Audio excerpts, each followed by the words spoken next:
Hello दोस्तों, नमस्कार। आपके अपने यूट्यूब चैनल पर आपका स्वागत है। इस वीडियो में हम बात करेंगे बीएससी लिमिटेड के बारे में। कंपनी के क्वार्टर वन के रिजल्ट आ चुके हैं। रिजल्ट कैसे हैं और कल के दिन कंपनी के ऊपर कैसा रिएक्शन आ सकता है, इस चीज़ को इस वीडियो में एनालिसिस करने की कोशिश करेंगे। साथ ही एक कंपनी और है जिसके क्वार्टर वन के नतीजे काफ़ी तोड़फोड़ आए हैं, तो सभी चीज़ों को इस वीडियो में हम कवर करने वाले हैं। वीडियो शुरू करने से पहले कहना चाहूँगा, अगर किसी ने चैनल पर फर्स्ट टाइम विजिट किया है तो चैनल को सब्सक्राइब कर लें और बेल आइकन को ज़रूर दबा लें। सबसे पहले बात करेंगे बीएसई लिमिटेड के बारे में। ये हैं कंपनी के consolidated result. Consolidated number rupees in lakh हैं, लेकिन मैं आपको करोड़ में कन्वर्ट करके बताने वाला हूँ। सबसे पहले बात करेंगे कंपनी के ऑपरेशंस के बारे में, यानी कि रेवेन्यू के बारे में। जो कंपनी का मेन बिजनेस है उससे कितना रेवेन्यू जनरेट हो रहा है, तो ये वाला बॉक्स आप लोग देख सकते हैं। इस बार कंपनी ने 1566 करोड़ के आसपास रेवेन्यू रिपोर्ट किया है, जो पिछले साल 957 करोड़ के आसपास था। तो यानी कि 957 का तो रेवेन्यू 1566 करोड़ हो चुका है। काफ़ी शानदार ग्रोथ है ईयर ऑन ईयर के बेसिस पर। लेकिन पिछले क्वार्टर में कितना था? 1563 करोड़ पिछले क्वार्टर में थे। यानी कि पिछले क्वार्टर की तुलना में देखें तो मामूली सी बढ़त है, लेकिन पिछले साल की तुलना में काफ़ी शानदार ग्रोथ है। टोटल रेवेन्यू कंपनी का देख सकते हैं आप लोग। इस बार कितना रिपोर्ट किया? 1706 करोड़ के आसपास रिपोर्ट किया। पिछले साल कितना था? 1044 करोड़। पिछले क्वार्टर में कितना था? 1630 करोड़ के आसपास था। तो पिछले साल की तुलना में ग्रोथ, पिछले क्वार्टर की तुलना में ग्रोथ। लेकिन जो कंपनी का रेवेन्यू है ऑपरेशन से है, यानी कि मेन बिजनेस से जो कंपनी का रेवेन्यू आ रहा है, वो हम लोग को पिछले क्वार्टर की तुलना में काफ़ी कह सकते हैं अच्छी ग्रोथ देखने को नहीं मिली। यानी कि और अच्छा हो सकता था, तो बीएससी कह सकते हैं इसके रिजल्ट और मजबूत माने जाते, लेकिन ईयर ऑन ईयर के बेसिस पर काफ़ी अच्छा परफॉर्मेंस दिखाया है। कंपनी के खर्च देख लेते हैं, किस तरीके का कंपनी ने एक्सपेंस किया है। 536 करोड़ का इस बार कंपनी का खर्च देखने को मिला, जो पिछले साल 360 करोड़ था। पिछले क्वार्टर में ये 556 करोड़ के आसपास था। तो यानी कि पिछले साल की तुलना में खर्च बढ़ा है, लेकिन पिछले क्वार्टर की तुलना में खर्च थोड़ा सा हमें कम होते देखने को मिला है। अब बात करेंगे दोस्तों हम टोटल रेवेन्यू में से टोटल एक्सपेंस को हटा देंगे तो क्या आता है? पीबीटी सामने आता है, यानी कि प्रॉफिट बिफोर टैक्स की अगर बात की जाए तो बीएसई ने इस बार 1163 करोड़ के आसपास पीबीटी रिपोर्ट किया है, जो पिछले साल 701 करोड़ था। पिछले क्वार्टर में 1063 करोड़ के आसपास था। तो पिछले साल की तुलना में ग्रोथ और पिछले क्वार्टर की तुलना में भी ग्रोथ देखने को मिल रही है। कंपनी है, कॉरपोरेट है, कोई भी कंपनी चलाने के लिए टैक्स देना पड़ता है। तो टैक्स वगैरह देने के बाद, सारे एडजस्टमेंट वगैरह होने के बाद कंपनी के हाथ में कितना पैसा आया है, तो ये देख सकते हैं आप लोग।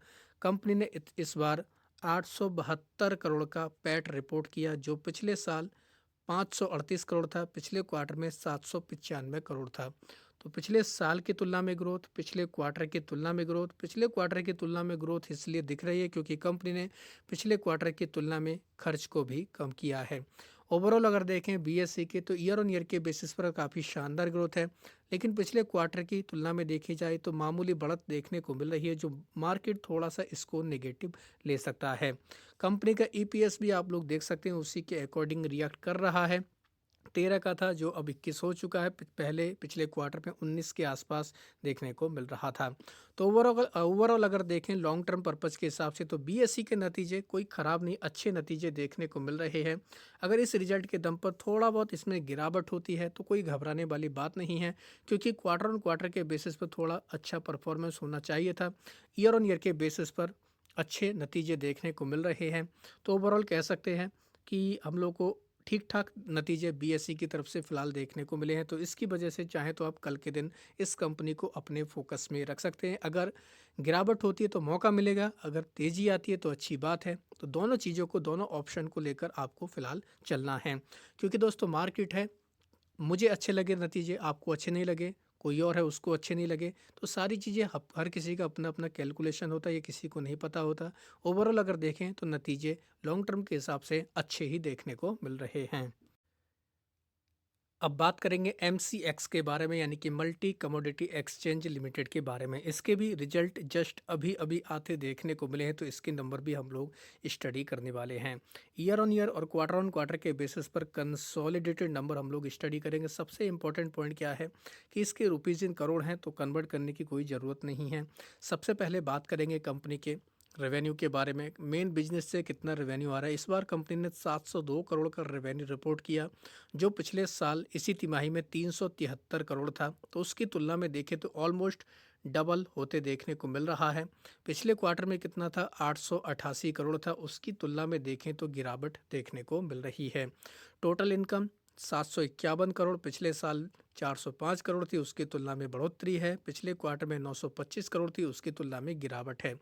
एमसीएक्स में आप लोग और बीएससी में आप लोगों ने एक चीज़ नोट की होगी, क्वार्टर ऑन क्वार्टर के बेसिस पर गिरावट है। क्यों? क्योंकि दोस्तों बताया जा रहा है कि एमसीएक्स का और बीएसई का जो हम लोगों को ये लेवल देखने को मिला था रेवेन्यू का, ये चरम लेवल था। यानी कि जैसे एमसीएक्स का ही उदाहरण ले लीजिए, कमोडिटी के प्राइस बढ़ रहे थे, गोल्ड के प्राइस बढ़ते, यहाँ पर काफ़ी ट्रेडिंग हो रही थी। इस वजह से हम लोग को इनका काफ़ी रेवेन्यू जनरेट होते देखने को मिल रहा था। अब माना ये जा रहा है कि उच्चतम लेवल से थोड़ा सा हम लोगों को अब दबाव देखने को मिला, इस वजह से पिछले क्वार्टर की तुलना में इनका रेवेन्यू घटकर आया है। तो ओवरऑल अगर देखें ईयर ऑन ईयर के बेसिस पर यहाँ पर भी अच्छा परफॉर्मेंस है, लेकिन क्वार्टर ऑन क्वार्टर के बेसिस पर दबाव है। कंपनी के अगर खर्च देखें तो इस बार 228 करोड़ का खर्च किया है। पिछले साल 148 करोड़ था, पिछले क्वार्टर में 242 करोड़ के आसपास था। कंपनी का पीबीटी देखें, यानी कि प्रॉफिट बिफोर टैक्स देखें, 523 करोड़ रिपोर्ट किया है, जो पिछले साल 256 करोड़ था। पिछले क्वार्टर में 681 करोड़ था। तो ईयर ऑन ईयर के बेसिस पर तो ऑलमोस्ट डबल है, पिछले क्वार्टर की तुलना में थोड़ा सा दबाव है। नेट प्रॉफिट आफ्टर टैक्स अगर देखें, सारे एडजस्टमेंट वगैरह होने के बाद कंपनी ने इस बार 413 करोड़ का प्रॉफिट रिपोर्ट किया, जो पिछले साल 203 करोड़ था। पिछले साल की तुलना में 2 गुना हो चुका है, अच्छी खासी बढ़ोतरी है। लेकिन पिछले क्वार्टर से कंपेयर करें, 530 करोड़ से घटकर 413 करोड़ हो चुका है। लगभग 20% के आसपास की मोटे तौर पर कह सकते हैं हम लोगों को गिरावट देखने को मिल रही है। तो क्वार्टर ऑन क्वार्टर के बेसिस पर ये जो हम लोग को दबाव देखने को मिल रहा है, मार्केट इसको पनिशमेंट कर सकता है। तो एमसीएक्स और बीएसई ये दोनों कंपनियां कल के दिन काफ़ी फोकस में रहेंगी। ईपीएस देख सकते हैं आप, इस बार 16 है, पिछले साल 8 था, पिछले क्वार्टर में 20 था। तो उसी के अकॉर्डिंग हम लोगों को यहाँ पर ये दबाव देखने को मिल रहा है। आप चाहें तो स्टैंड अलोन आधार पर भी कंपनी के नतीजे स्टडी कर सकते हैं। टोटल रेवेन्यू 716 करोड़, पिछले साल 380 करोड़ था, पिछले क्वार्टर में 865 करोड़, उसी के अकॉर्डिंग रिएक्शन है। कंपनी का नेट पर देखें, 327 करोड़ इस बार रिपोर्ट किया, जो पिछले साल 156 करोड़ था, पिछले क्वार्टर में 408 करोड़ के आसपास। तो स्टैंड अलोन पर भी हम लोग को उसी के अकॉर्डिंग दबाव देखने को मिल रहा है। तो ओवरऑल दोनों कंपनियां लॉन्ग टर्म के हिसाब से काफ़ी अच्छी है, लेकिन अभी जो रिजल्ट आए हैं उसका रिएक्शन कल के दिन काफ़ी इंपॉर्टेंट रहने वाला है। आपके पास इनमें से कौन सी कंपनियां, कमेंट सेक्शन में बता सकते हैं। और आपको ये वीडियो कैसा लगा ये भी आप लोग बता सकते हैं। वीडियो को ज़्यादा से ज़्यादा लोगों में शेयर भी कर सकते हैं।